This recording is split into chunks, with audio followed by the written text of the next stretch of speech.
Xin chào tất cả mọi người, mình là Bảo Yến Rosie. Mình xin phép được có đôi lời muốn nói.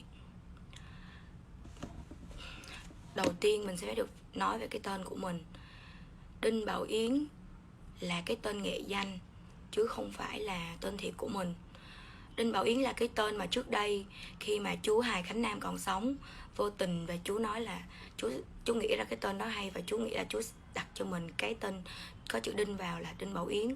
Thì sau khi chú mất thì mình có đi thi cuộc thi The Voice và mình muốn có một cái tên trẻ trung mà mới mẻ hơn. Sau đó mình đến thắp nhang cho chú Hà Khánh Nam và mình có xin phép chú là xin chú cho con đổi tên rồi.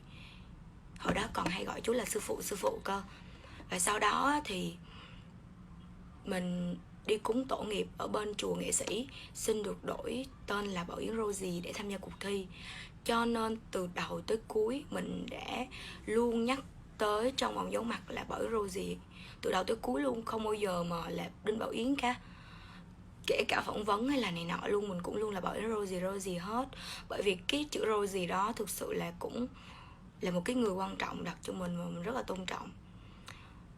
Thì khi mà phát cái tập dấu mặt lên thì lúc đó mình đã quay vòng đối đầu rồi. Và thực tế là mình khi phát cái tập dấu mặt lên là mình quay vòng đối đầu được vài lần, và mình bị trong cái tâm trạng đang rất là tệ, đang rất là buồn, thì vô tình cái vòng dấu mặt mình rất là hot. Mình được cô gái triệu view các kiểu hot trend này nọ lại hot lên. Trong lúc đó tâm trạng của mình thực sự đang rất là tệ luôn, mà mình không biết sao nó lại hot luôn. Thì lúc quay vòng đối đầu mọi người nói là tại sao mà mình lại Đinh Bảo Yến rồi mà mình không biết phải nói gì nữa. Thực sự là nhức đầu lắm luôn á.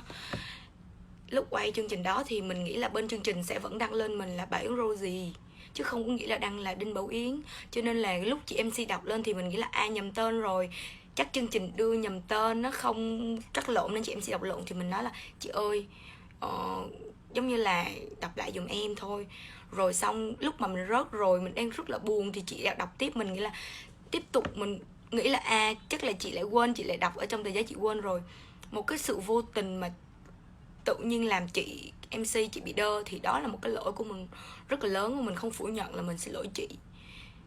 Ý trong đầu mình thì không có gì hết, nhưng ở góc nhìn của chị, dĩ nhiên khi chị đang đứng trên sân khấu và mình sửa lời chị trong khi chị là một MC giỏi, và chị đọc tên đúng mà mình lại như vậy là mình sai rồi.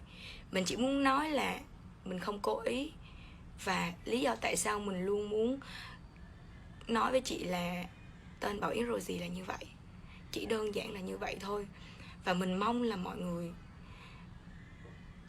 có thể là đừng suy diễn nữa, và xin mọi người, những cái lời xúc phạm của mọi người á,